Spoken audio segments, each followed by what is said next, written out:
नमो नमः. आज आपण 10वीच्या संपूर्ण संस्कृतम या पुस्तकातील अभ्यासपत्रम 2 हे बघूया. अभ्यासपत्रम 2 हे चतुर्थः पंचमः षष्ठः पाठानाम आधारेण म्हणजे चौथ्या, पाचव्या आणि सहाव्या धड्यावर हे आधारित आहे. म्हणजेच आपला मूल्यम कमलम, सह एव परमाणु आणि युग्ममाला या पाठांवर आधारित यामध्ये प्रश्न आहेत. आता आपण एक एक करून प्रश्न बघूया आणि उत्तरं समजावून घेऊया. पहिला प्रश्न, वाक्यम पुनर्लिखित्वा सत्यम वा असत्यम इति लिखत. काय करायचं आहे? वाक्य लिहायचं आहे आपल्याला आणि ते सत्य आहे की असत्य आहे हे सांगायचं आहे. पहिलं वाक्य, सुदासः मालाकार आसीत म्हणजे सुदास हा माळी होता. तर वाक्य बरोबर आहे, कारण की उद्यानपाल म्हणजेच माळी, म्हणून सुदासः मालाकार आसीत किंवा उद्यानपालः आसीत हे बरोबर आहे, म्हणून सत्यम. दुसरे वाक्य, सुगतः सुदासाय कमलार्थम अधिकमूल्यम यच्छति म्हणजे सुगत भगवान सुदासाला कमळासाठी जास्ती किंमत देतात. हे बरोबर आहे का? तर नाही, म्हणून असत्यम हे वाक्य असत्य आहे.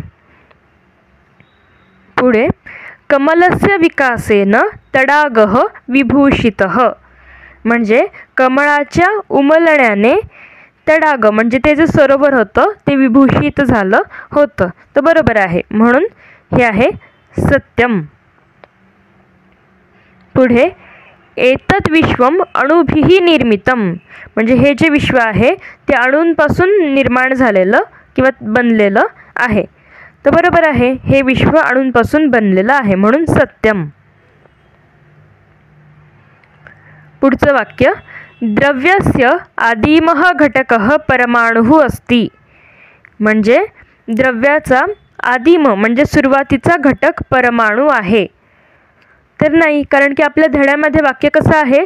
द्रव्यस्य अंतिमः घटकः परमाणुः अस्ति म्हणजे द्रव्याचा अंतिम घटक परमाणु आहे, म्हणून हे वाक्य आहे असत्यम. पुढे, अर्णवः क्षेत्रात तंडुलान आनयति म्हणजे अर्णव शेतातून तांदूळ आणतो. तर नाही, अर्णवने तर कुठून आणले होते? तर स्वयंपाकघरातून म्हणजे महानसतः आनयति असं वाक्य होतं, म्हणून हे वाक्य आहे असत्यम. पहिला प्रश्न झालेला आहे सत्यम वा असत्यम इति लिखत. आता प्रश्न दुसरा, उचित पर्यायम चित्वा वाक्यम पुनर्लिखत. काय करायचं आहे? योग्य पर्याय निवडून आपल्याला वाक्य पुन्हा लिहायचं आहे. पुस्तकात तुम्ही जर बघितलं तर आपल्याला त्यांनी कंसामध्ये 2 पर्याय दिलेले आहेत. याच्यातलं पहिलं वाक्य बघा, शिशिर ऋतौ एकम पद्मम व्यकसत म्हणजे काय? शिशिर ऋतूमध्ये एक काय उमललं? पद्मम म्हणजे कमळ उमललं. आता आपल्याला त्यांनी 2 कंसातले दिले ते शब्द म्हणजे पद्मम किंवा जपाकुसुमम म्हणजे कमळ की जास्वंदाचं फूल? तर कमळ, म्हणून आपण पद्मम लिहिलंय. दुसरं, अहो महिमा डॅश. आता त्याच्यामध्ये 2 त्यांनी दिलेत, परमात्मनः की मानवस्य? तर अहो महिमा परमात्मनः.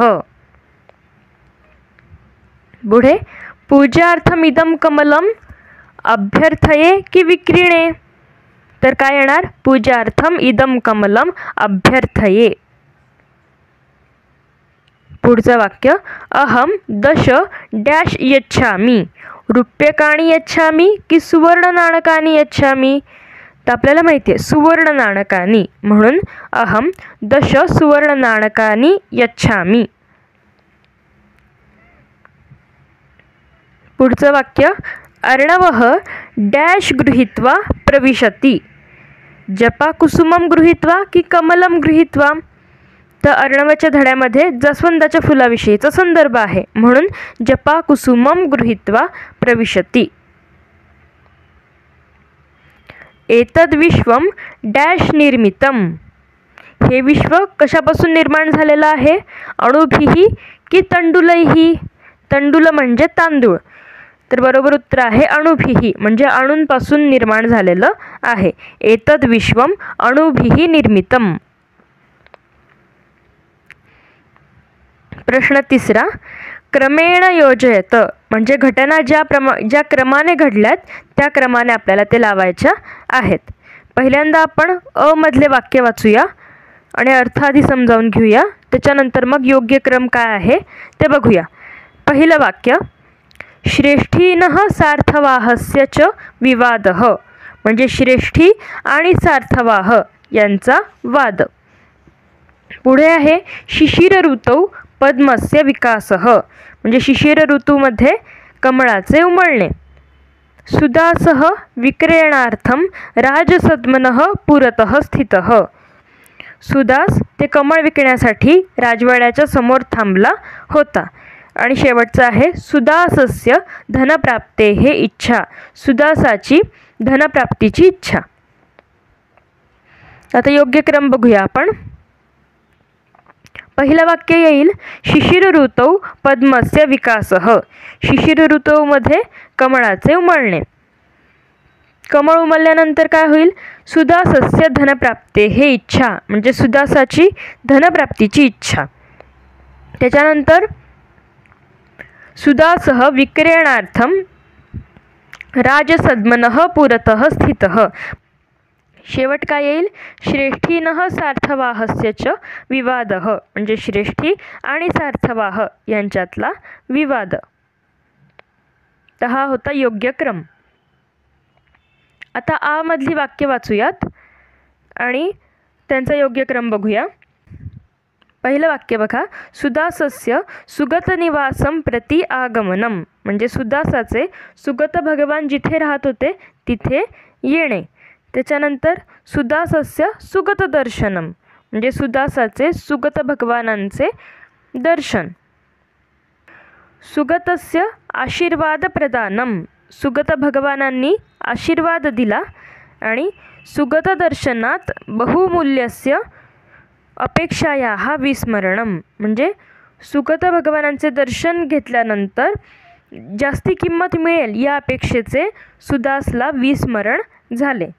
तर यापैकी काय पहिल्यांदा येईल, तर पहिलं वाक्य येईल सुदासस्य सुगत निवासम प्रति आगमनम, सुदासाचे सुगत भगवानांकडे जाणे.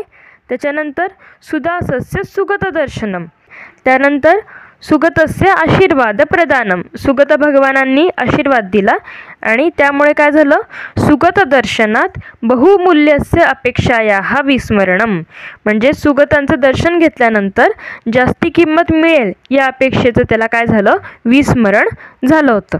म्हणजे जसा क्रम आहे त्यांनी दिलेला आपल्याला आ या वाक्यांमध्ये, जसा क्रम त्यांनी दिलाय तसाच तो क्रम आहे. आता पुढे ई मधली वाक्य वाचूया आपण. पहिलं आहे पितुः स्वस्य महाविद्यालये निमंत्रणम, म्हणजे वडिलांचे स्वतःच्या महाविद्यालयात म्हणजे कॉलेजमध्ये निमंत्रण. दुसरं वैशेषिक सूत्राणि इति ग्रंथविषये चर्चा, वैशेषिक सूत्र या ग्रंथाविषयी चर्चा.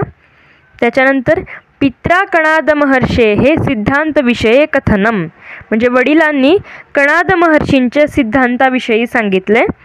आणि अर्णवस्य विस्तरेण पठनस्य इच्छा, अर्णवाची विस्ताराने अभ्यास करण्याची इच्छा.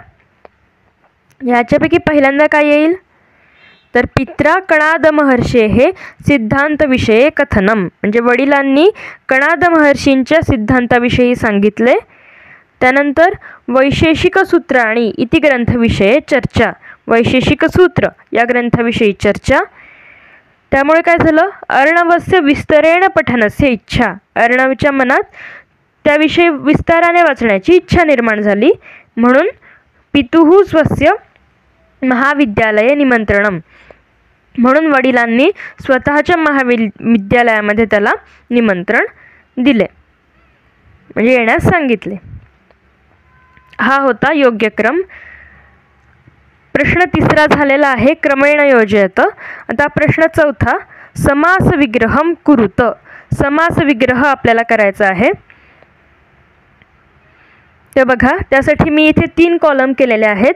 समस्त पदम, समास विग्रह आणि समास नाम.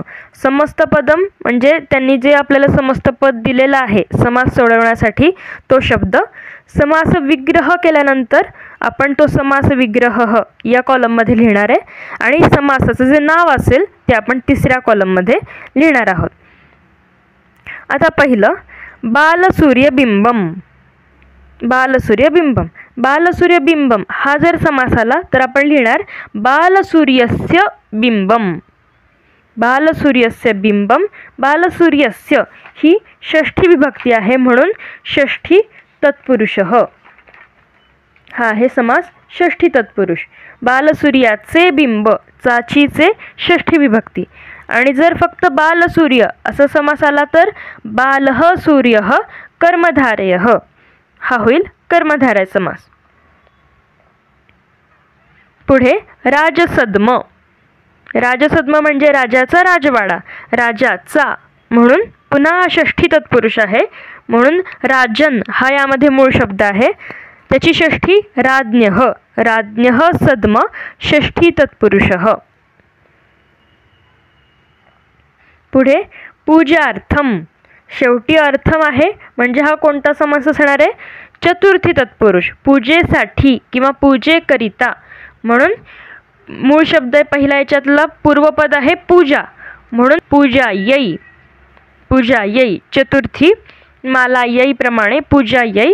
पूजा यै इति किंवा पूजा यै इदम चतुर्थी तत्पुरुष समास. पुढे भक्तिरसार्णवः. भक्तिरसार्णवः म्हणजे काय? भक्तिरसाचा अर्णव. अर्णव म्हणजे सागर. भक्तिरसाचा सागर म्हणून काय येईल? भक्तिरसस्य अर्णवः षष्ठी तत्पुरुषः. षष्ठी तत्पुरुष समास.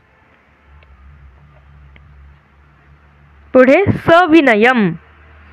विनयेन सह अव्ययीभावः. अव्ययीभाव समास. पुढे आहे पुस्तकपठनम. पुस्तकस्य पठनम. पुस्तकाचे वाचन षष्ठी तत्पुरुष समास. परागकणाः. परागस्य कणाः षष्ठी तत्पुरुष समास. परागाचे कण म्हणून षष्ठी तत्पुरुष समास. सूक्ष्मकणाः. सूक्ष्माः कणाः कर्मधारय. कसे कण? सूक्ष्म कण म्हणून सूक्ष्माः कणाः कर्मधारय समास. पुढे आहे कणाद मुनिः. कणादः नाम मुनिः. कणाद नावाचे मुनी कर्मधारय समास. परमाणुः. परमः अणुः. परम असा अणु कर्मधारयः. कर्मधारय समास. पुढचा समास बघूया. पुढे आहे अल्पधिः. अल्पधिः म्हणजे सामान्य बुद्धीचा. म्हणजेच समास विग्रह कसा करणार आपण? अल्पाधिः यस्य सह. धिः म्हणजेच काय? बुद्धी. ज्याची बुद्धी कमी आहे किंवा सामान्य आहे असा तो. म्हणजे हा कुठला समास झाला? बहुव्रीही समास. कारण 3ऱ्याच पदाचा इथे बोध होतोय. पुढे आहे मदांधः. मदेन अंधः. मदांधः तृतीया तत्पुरुष समास. पुढे आहे किंचिज्ञः म्हणजे किंचित जाणणारा. मज्ञः पासून इथे जानाति हे क्रियापद होतंय. किंचित जानाति इति म्हणून हा आहे उपपद तत्पुरुष समास. उद्यानपालः. उद्यानं पालयति इति उपपद तत्पुरुष समास. पुढे आहे शिशिर ऋतुः. शिशिरः नाम ऋतुः. शिशिर नावाचा ऋतू कर्मधारय समास. नीरजम नीरे जायते इति उपपद तत्पुरुष समास. दर्शनार्थम म्हणजे दर्शनासाठी किंवा दर्शनाकरिता म्हणजे चतुर्थी तत्पुरुष आहे. हा अर्थम आहे त्याच्यामुळे म्हणून दर्शनाय इति किंवा दर्शनाय इदम. महात्मा. महान आत्मा यस्य सह बहुव्रीही समास. महान आत्मा आहे ज्याचा असा तो बहुव्रीही समास. अश्मखंडः. अश्मनः खंडः षष्ठी तत्पुरुष समास. म्हणजे दगडाचा तुकडा, म्हणून अश्मनः ही षष्ठी केलेली आहे. हस्तस्थम हस्ते तिष्ठती इति उपपद तत्पुरुष समास. आणि जपाकुसुमम जपा नाम कुसुमम कर्मधारय समास. जपा नावाचे फूल. तर हा होता प्रश्न चौथा. समास विग्रहम कुरुत. आता पाचवा बघूया प्रश्न. प्रश्न पाचवा. उचितम कारणम चिनुत. काय करायचं आहे, आपल्याला 2 पर्याय त्यांनी दिलेले आहेत आणि त्यापैकी योग्य कारण आपल्याला निवडायचं आहे. पहिलं वाक्य बघा. सुदासः राजसद्मनः पुरतः स्थितः. म्हणजे सुदास राजवाड्याच्या समोर थांबला होता. यतः म्हणजे कारण. आता 2 पर्याय दिलेत पुस्तकामध्ये, ते आधी मी वाचते. पहिलं दिलं त्यांनी सह सरसीजम विक्रेतुम इच्छति स्म. म्हणजे तो ते कमळ विकू इच्छित होता म्हणून. का दुसरा पर्याय आहे सह राजानम द्रष्टुम इच्छति स्म. का तो राजाला पाहण्यासाठी इच्छुक होता. तर नाही, पहिलाच पर्याय बरोबर आहे. सह सरसीजम विक्रेतुम इच्छति स्म. म्हणून सुदासः राजसद्मनः पुरतः स्थितः यतः सह सरसीजम विक्रेतुम इच्छति स्म. आणि अंडरलाईन करायची आहे. पुढचं वाक्य. सार्थवाहः सुदासाय 100 सुवर्णनाणकानि दातुम उद्युक्तः. म्हणजे सार्थवाह सुदासाला 100 सोन्याची नाणी द्यायला तयार झाले. यतः म्हणजे कारण. का तयार झाले. आता 2 पर्याय वाचते मी पुस्तकातले. पहिला आहे पर्याय सह सुदासस्य सहाय्यम कर्तुम इच्छति स्म. तो म्हणजे ते सार्थवाह सुदासाची मदत करू इच्छित होते, हे कारण आहे. की दुसरा पर्याय आहे सह सुदासात कमलम क्रेतुम इच्छति स्म. का ते सुदासाकडून ते कमळ विकत घेऊ इच्छित होते. तर हे दुसरं बरोबर आहे. सह सुदासात कमलम क्रेतुम इच्छति स्म. पुढचं वाक्य. सुदासः नीरजम सुगतचरणाभ्याम समर्पितम. म्हणजे सुदासाने ते कमळ सुगत भगवानांच्या चरणांवर अर्पण केलं. का केलं. तर पुस्तकात आहे तो दुसरा पर्याय बरोबर आहे. यतः सुदासस्य मनसी भक्तिरसः अजायत. म्हणजे सुदासाच्या मनात भक्तिरस निर्माण झाला होता म्हणून. पुढे आहे पिता अर्णवाय स्वमहाविद्यालयम आगंतुम कथयती. म्हणजे वडील अर्णवला स्वतःच्या कॉलेजमध्ये येण्यासाठी सांगतात. यतः का सांगतात. कारण 2 पर्याय आहे ते वाचते मी पुस्तकातले. पितुः महाविद्यालये कणादविषयकानि पुस्तकानि सन्ति. म्हणजे वडिलांच्या कॉलेजमध्ये कणाद विषयाची पुस्तके होती. हे आहे. की दुसरा पर्याय आहे पितुः महाविद्यालये स्नेहसम्मेलनम अस्ति. का वडिलांच्या कॉलेजमध्ये स्नेहसंमेलन होतं. तर नाही, पहिलाच पर्याय बरोबर आहे. पितुः महाविद्यालये कणादविषयकानि पुस्तकानि सन्ति. आता प्रश्न 6वा. तालिकां पूरयत. तालिका पूर्ण करायची. बघूया काय दिलंय. काय करायचं. वक्त्रा संवादम मेलयत. म्हणजे त्या कॉलममध्ये त्या व्यक्तीचा संवाद आपल्याला लिहायचा आहे. पहिलं बघा. आता पुस्तकात दिलंय एकेन सुवर्णनाणकेन. मंजुषेमध्ये एकेन सुवर्णनाणकेन असं कोण म्हणतं. तर तो उद्यानपाल म्हणतो. म्हणून उद्यानपालः या कॉलममध्ये येईल एकेन सुवर्णनाणकेन. दुसरं त्यांनी दिलंय संवाद. अहम 100 सुवर्णनाणकानि प्रयच्छामि. मी 100 सोन्याची नाणी देऊ इच्छितो. कोण म्हणतं असं. सार्थवाह. म्हणून हे सार्थवाहच्या कॉलममध्ये येईल. अहम 100 सुवर्णनाणकानि प्रयच्छामि. पुढचा आहे संवाद. न एतत् विक्रेतुम इच्छामि. मी हे विकू इच्छित नाही असं कोण म्हणतं. तर तो उद्यानपाल म्हणजे सुदास म्हणतो. म्हणून नैतत् विक्रेतुम इच्छामि उद्यानपालच्या कॉलममध्ये जाईल. आणि शेवटचा संवाद दिलाय तत् कियता मूल्येन ददासी. म्हणजे ते किती किमतीला देशील. हे कोण विचारतं. तर तो सार्थवाह उद्यानपालाला विचारतो. म्हणून हे सार्थवाह या कॉलममध्ये येईल. प्रश्न 7वा बघा. स्थानाधारेण शब्दपेटिकां पूरयत. काय करायचं आहे, स्थानानुसार हे शब्दपेटिका पूर्ण करायचे. म्हणजेच त्यांनी कंसात आपल्याला कोणकोणते शब्द दिले आहेत, 4 शब्द दिले आहेत ते बघा. वटवृक्षः, नगरम, अश्मखंडः आणि उद्यानम हे 4 आपल्याला कंसात त्यांनी शब्द दिलेले आहेत. आता काय करायचं आहे आपल्याला, तर यापैकी सगळ्यात मोठी जी गोष्ट असेल ती मोठ्या कॉलममध्ये, त्याच्यानंतर छोटी छोटी आणि मग सगळ्यात छोटी मधल्या कॉलममध्ये जाईल. म्हणजेच कसं, तर आता बघा सगळ्यात काय मोठं असतं, वटवृक्ष, नगर, अश्मखंड आणि उद्यान यापैकी नगर मोठं असतं, म्हणून नगरम हे बाहेरच्या पेटिकेमध्ये येणार. नगरम. नगरामध्ये काय असेल, उद्यानम, उद्यान असणार. नगरात उद्यान असतं. उद्यानामध्ये काय असेल, वटवृक्ष म्हणजे वडाचं झाड उद्यानात असणार आहे. आणि वडाच्या झाडाच्या खाली आपल्याला माहिती आहे, धड्यात आलं आहे की वडाच्या झाडाच्या खाली काय होतं, अश्मखंड म्हणजे दगडाचा तुकडा म्हणू शकतो आपण. तर दगडाचा तुकडा होता. म्हणून जे सगळ्यात मोठं, जसं की नगर हे मोठं आहे, नगरात उद्यान आहे, उद्यानात वटवृक्ष आहे आणि तिथे मग अश्मखंड. म्हणून जे सगळ्यात मोठं आहे ते बाहेर, मग छोटं छोटं करत सगळ्यात जी छोटी गोष्ट असेल ती मधल्या शब्दपेटिकेमध्ये आपल्याला लिहायची आहे. आता प्रश्न 8 बघा. नामतालिकां पूरयत. ही नामतालिका पूर्ण करायची आहे. काय दिलं आपल्याला, एकवचन, द्विवचन, बहुवचन आणि विभक्ती. तर पहिल्यांदा त्यांनी दिलं आहे आपल्याला, फक्त पुस्तकात आहे अप्सरोभ्याम आणि तृतीया हे एवढं फक्त दिलं आहे. मग आपल्याला यावरून समजते की मूळ शब्द कोणता आहे याच्यातला, तर अप्सरस. आपल्याला 9वीमध्ये सकारांत शब्दसुद्धा गेलेत.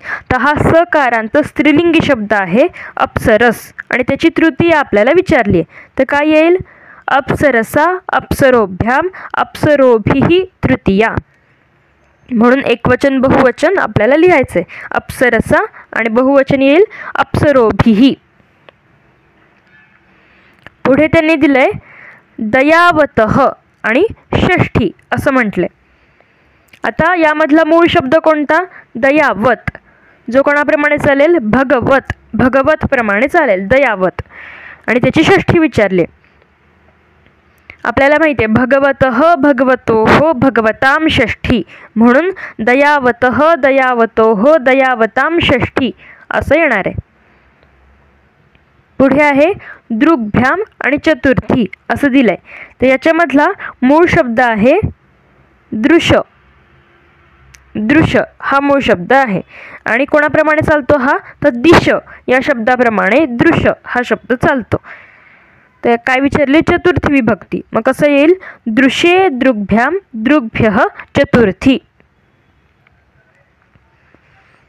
पुढचं बघा, इथे पण तसंच करायचं आहे. त्यांनी दिलंय शाखिनौ आणि प्रथमा असं आपल्याला दिलंय. मग कसं येईल, याच्यामधला मूळ शब्द कोणता, तर शाखीन हा मूळ शब्द आहे. शाखीन. इन्नंत आहे, शशीन प्रमाणे चालेल. प्रथमाच विचारली आहे, जसं की शशी, शशीनौ, शशीनः प्रथमा. मग तसं कसं होईल, शाखींचं शाखी, शाखिनौ, शाखीनः प्रथमा. पुढे त्यांनी दिलंय आपल्याला रज्जवे आणि चतुर्थी असं म्हटलंय. त्याच्यात मूळ शब्द कोणता आहे रज्जवेमध्ये, तर रज्जू. रज्जू हा मूळ शब्द आहे. रज्जू म्हणजेच दोरी आणि हा उकारांत आहे, स्त्रीलिंगी शब्द आहे, धेनूप्रमाणे चालेल. त्याची चतुर्थी विचारली आहे, रज्जवे, रज्जुभ्याम, रज्जुभ्यः चतुर्थी. पुढे आहे सवितारम आणि द्वितीया असं दिलंय. त्याच्यातला मूळ शब्द आहे सवितृ. सवितृ. सवितृ म्हणजेच सूर्य. ऋकारांत पुल्लिंगी शब्द आहे पितृप्रमाणे. म्हणून कसं होईल द्वितीया, सवितारम, सवितारौ, सवितॄन् द्वितीया. सवितॄन् द्वितीया. अशा प्रकारे ही आपण नामतालिका पूर्ण केलेली आहे. म्हणजेच या भागात आज आपण अभ्यासपत्रम 2 हे पूर्ण बघितलेलं आहे. तुम्हाला जर माझे व्हिडिओ आवडत असतील तर व्हिडिओला लाईक करा, शेअर करा आणि आपल्या चॅनलला सबस्क्राईब करा. चला तर पुन्हा भेटूया पुढच्या भागात. पुनर्मिलामः. धन्यवादः.